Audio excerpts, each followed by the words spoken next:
In this video, I'm going to tell you 4 important points when traveling to China and also share with you some important tips when traveling. So let's talk. Welcome to Travel Tips Talk. My name is Herb. So speaking of traveling to China, of course, China is a big country, is a big place with different cities and rural areas, mountain and higher places along the coast, and depends on where you're traveling. So for this episode, we are going to talk about focus on like big cities along the coast. People are going there for shopping, for cultural experience, for their sightseeing, their history, and of course will be like for their food as well.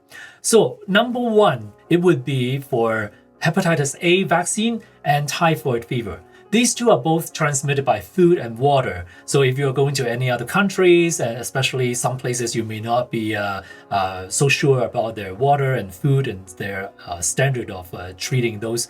So it will be very important for us to make sure we have hepatitis A vaccines done and also typhoid fever vaccines if you haven't done that yet. Now, number 2 is rabies. If you are going to rural areas, I'm not talking about Beijing and Shanghai and other different big cities. I'm talking about like villages or some smaller cities and town. Rabies, I would also recommend that, especially if you're traveling with young kids or if you are traveling for a long period of time, then getting the rabies vaccines will make it easier in case you get bitten by a rabid dog and also other rabid animals as well.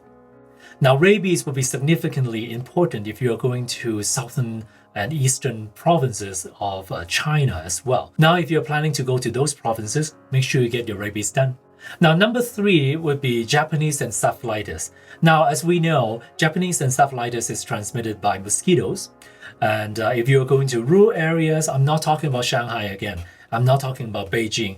It will be more like Sichuan, Chongqing, Yunnan. Those provinces will be more important to get your Japanese encephalitis vaccines done, which for current recommendation right now will be getting at least 2 vaccines injected before you actually go to countries with risk of Japanese encephalitis. And if you are traveling to rural places, especially with rice paddies and very rural areas for a prolonged period of time, then make sure you get your Japanese encephalitis done. And lastly, but not least, is the traveler's diarrhea.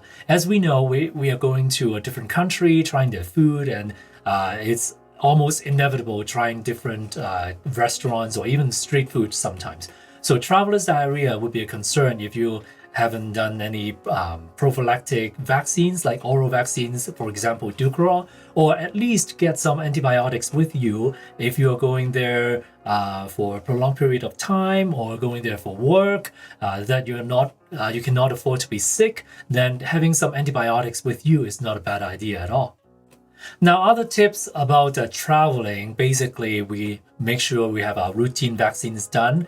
For example, Hep B, hepatitis B, and tetanus, and sometimes polio, and also pneumococcus, and those vaccines which we've probably done during childhood, but do we need a booster? It depends on the countries that you're going as well.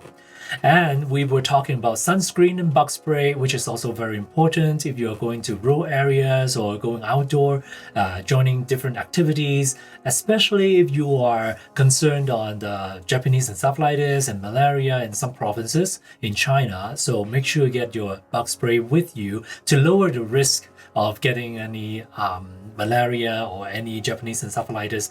Also about Zika and dengue fever, those are also transmitted by mosquitoes as well.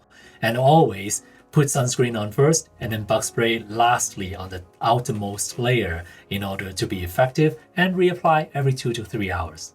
Now, those are only the major points and tips. So if you have any other concerns or questions, leave a comment below, and I'll have more answers and more other videos about different countries, different destinations, and also some travel fun facts to share with you. Make sure you subscribe, and I'll see you in the next video.